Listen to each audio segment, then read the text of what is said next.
शांति अपने दो बेटों अर्नव और आरुष के साथ शांति से जीवन बिता रही थी। लेकिन शांति के पति सोहन से उसकी कभी कभार थोड़ी अनबन हो जाती थी। एक दिन शांति रोज की तरह सुबह का खाना बना रही थी, तभी दरवाजे की घंटी बजी। घंटी की आवाज सुनकर वो दरवाजे की ओर जाते हुए कहती है, अरे आती हूँ, कौन है, सब्र करो। शांति दरवाजा खोलती है तो देखती है कि उसके जेठ मोहनदास सामने खड़े होते हैं। वो सक पकाकर अपना घूंघट करती है और पैर छूकर कहती है, आइए आइए जेठ जी। कैसी हो शांति? जी मैं तो बिल्कुल ठीक हूँ, सब आपकी मेहरबानी है भाई साहब। शांति और मोहनदास की बातें सुनकर शांति का पति सोहन और उसके दोनों बेटे बाहर आ जाते हैं। अरे भैया राम राम, कैसे हो आप? राम राम भाई। अरे शांति ऐसे खड़ी खड़ी क्या देख रही हो? चाय कॉफी कुछ लेकर आओ, भैया आए हैं। शांति तेजी से रसोई की ओर आगे बढ़ती हुई कहती है, अरे मेरी माँ, गेट खोलने के चक्कर में मेरे तो चावल ही जल गए। वो दौड़ी दौड़ी रसोई में जाती है और देखती है कि सारे चावल जल गए हैं। वो दोबारा चावल बनाने में लग जाती है। इतने में सोहन आवाज लगाता है, अरे शांति, तुम्हारे चावल का रोना खत्म हो गया हो तो चाय ले आओ। जी लाती हूँ अभी। शांति जल्दी जल्दी चाय बनाती है और मोहनदास को चाय देती है। सब एक दूसरे की खैर खबर पूछते हुए चाय पीते हैं। चाय खत्म होती ही मोहनदास शांति की ओर देखते हुए मजाक में कहते हैं, शांति, अब तुम्हारी चाय में दम नहीं रहा, अब हमें चाय बनाने वाली बदलनी पड़ेगी। ये कैसे मुमकिन होगा जेठ जी? घर और बाहर का सारा काम मुझे ही करना पड़ता है और कभी कभी जल्दी जल्दी के चक्कर में काम बिगड़ जाते हैं, जैसे आज चावल जल गए। अरे इसी का तो हल लेकर आया हूँ। मैंने रिश्ता देखा है अर्नव और आरुष के लिए। दोनों लड़कियां बहुत सुंदर और सुशील हैं। अगर आप दोनों इजाजत दें तो बात करूँ आगे। सोहन और शांति रिश्ते की बात सुनकर कहते हैं, अब ठीक है, बात चलाइए ना भैया, पर पहले लड़की के बारे में कुछ बताइए तो सही। हाँ भाई साहब, लड़की कैसी है, परिवार कैसा है, कहाँ के रहने वाले हैं? देखो परिवार तो बहुत अच्छा है, पर वे दोनों लोग बहुत गरीब हैं। दहेज में कुछ मिलेगा नहीं। अरे हमें दहेज में कुछ चाहिए भी नहीं, बस लड़की संस्कारी होनी चाहिए। एक लड़की तो पढ़ी लिखी है और शहर की रहने वाली है, और दूसरी अपनी गरीबी की वजह से पढ़ न सकी और गांव में रहती है, लेकिन दोनों है बहुत खूबसूरत। अगर तुम सबको देखते ही पसंद आ जाए तो मेरा नाम बदल देना। हाँ, पर तो हम आके मान कर भरोसा कर सकते हैं भैया। अब आगे बात चलाइए, हम शादी करने को तैयार हैं। कुछ ही दिन में अर्नव और आरुष की शादी हो जाती है। आरुष की शादी अनपढ़ लड़की मंजरी से हो जाती है, जो कि बहुत भोली भी होती है, और अर्नव की शादी पढ़ी लिखी लड़की तनुजा से हो जाती है, जो कि घमंडी और चालू होती है। एक दिन मंजरी घर के काम कर रही थी कि अचानक शांति उसे आवाज लगाती है, बड़ी बहू, ओ बड़ी बहू, मंजरी जल्दी यहाँ आओ। मंजरी जल्दी जल्दी शांति के पास जाती है। बेटा मेरे पैर दबा दे, बहुत दर्द हो रहा है। जी माँ जी, बस बर्तन धोकर आती हूँ। अरे बैठ यहाँ, मेरे पैर में बहुत तेज दर्द हो रहा है, बर्तन छोटी बहू धो लेगी। मंजरी शांति के पैर दबाने लगती है तो शांति तनुजा को आवाज लगाती है, छोटी बहू, और छोटी बहू। तनुजा थोड़ी देर से आराम से चलकर आती है। जी माँ जी, आपने बुलाया मुझे, आपको कोई काम था क्या? तो कुछ काम कर रही है या? शांति की बात काटते हुए तनुजा बोलती है, कुछ नहीं माँ, फोन पर अपने घर पर बात कर रही थी। अरे बाद में बात करिए अपने घर वालों से, पहले जाके बर्तन धो ले। तनुजा मुंह बनाते हुए अपनी जेठानी की ओर देखती है और मन ही मन कहती है, ये महारानी वहाँ बैठी है, ये नहीं कि बर्तन धो ले। मैंने इतनी पढ़ाई बर्तन धोने के लिए की थी क्या? तनुजा दांत पीसकर वहाँ से चली जाती है। अगले दिन सब दफ्तर चले जाते हैं, तभी डाकिया चिट्ठी लाता है। शांति चिट्ठी लेकर मंजरी से कहती है, बड़ी बहू, जरा छोटी बहू को बुलाना, एक चिट्ठी आई है। मेरी तो आंखें कमजोर है तो मुझसे पढ़ा नहीं जाएगा।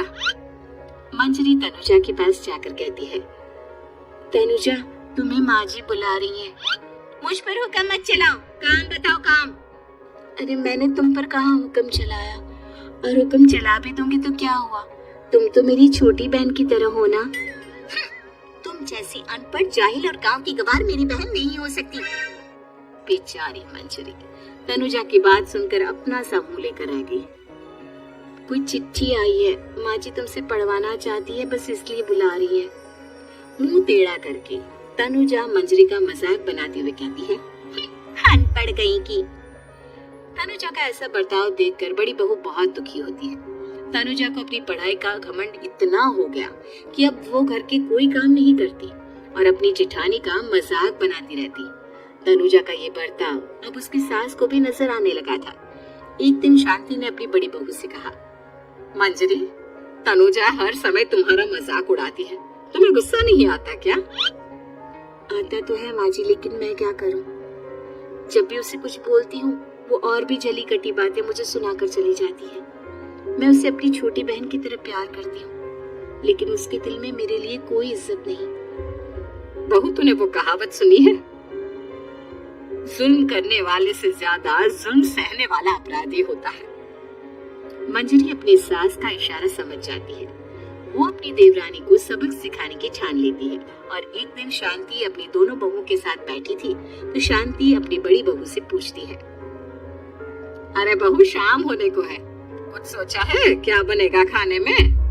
माँ जी, मेरे तो सर में बहुत दर्द है आज। मेरी प्यारी देवरानी ही कुछ अंग्रेजी खाना बना कर खिलाएगी। सुना है पढ़े लिखे लोग अंग्रेजी खाना बहुत अच्छा बनाते हैं, क्यों तनुजा? इतना कहकर मंजरी अपनी सास की ओर देखकर मुस्कुरा दी। तनुजा अपनी तारीफ सुनकर बहुत खुश हो गई। इतने में शांति कहती है, ये तो सच बात है छोटी बहू, ये तो मैंने भी सुना है। हम भी पक गए हैं बड़ी बहू के हाथ का खाना खा खा कर।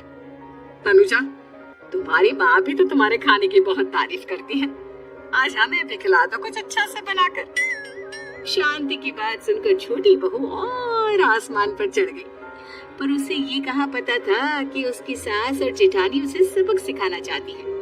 तनुजा अपनी तारीफ सुनकर खुश तो बहुत होती है, पर सोचने लगती है, मुझे तो कैसा भी खाना बनाना नहीं आता, अब मैं क्या करूंगी? अगर मैंने इनको सच बता दिया तो मेरी सारी इज्जत मिट्टी में मिल जाएगी। अरे छोटी बहू, क्या सोच रही हो? खिलाओगी ना अपने हाथ का अंग्रेजी खाना? छोटी बहू हाँ में सर हिला देती है।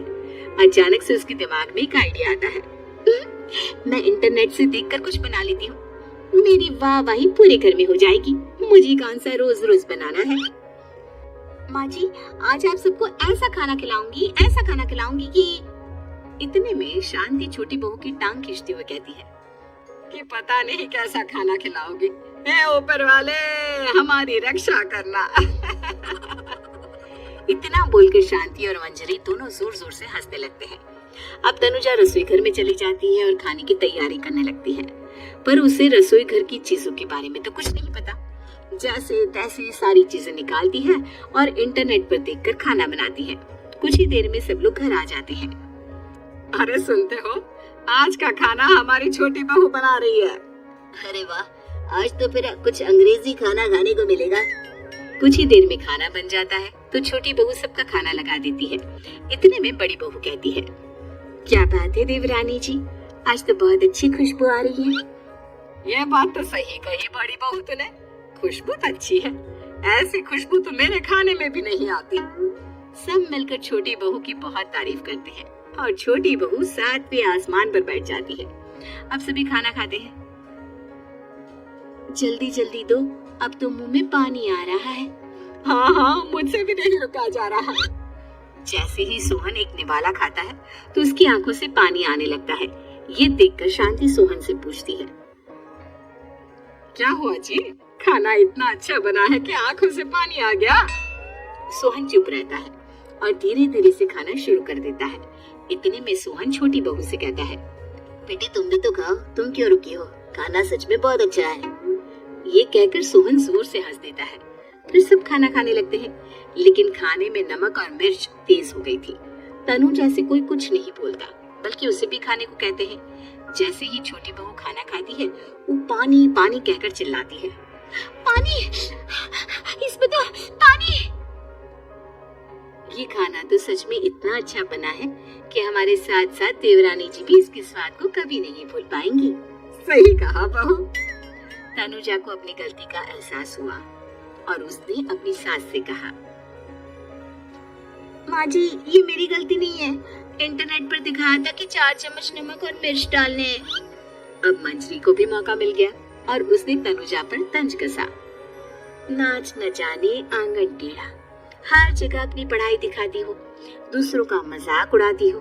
अब पता चला ना, हर चीज में पढ़ाई काम नहीं आती। और तुम तो शहर में रही हो, तुम्हें तो मुझसे भी अच्छा खाना बनाना आना चाहिए ना। बेटा, अगर तूने ठीक से सब सीखा होता तो आज तुझे शर्मिंदा नहीं होना पड़ता। बात शहर या गांव की नहीं होती। मंजरी गांव से आई है, लेकिन उसे घर का काम करना और खाना बनाना सब अच्छी तरह से आता है। तुम शहर में रही हो, तुमने ये सब क्यों नहीं सीखा? छोटी बहू सर नीचा कर सबसे माफी मांगती है और बहुत शर्मिंदा होती है। दीदी मुझे माफ कर दो, मैंने आपको बहुत बुरा भला कहा, पर आपने मुझे हमेशा ही माफ किया। आज मुझे अपनी गलती का एहसास हो गया है। अब दोनों बहुएं मिलकर घर का काम करने लगी और एक दूसरे को अपने गुण बांटने लगी। मंजरी ने अपनी देवरानी को खाना बनाना और घर का काम करना सिखाया, वहीं तनुजा ने भी अपनी जेठानी को पढ़ना लिखना सिखाया। शांति और सोहन ऐसी बहुएं पाकर बहुत खुश थे।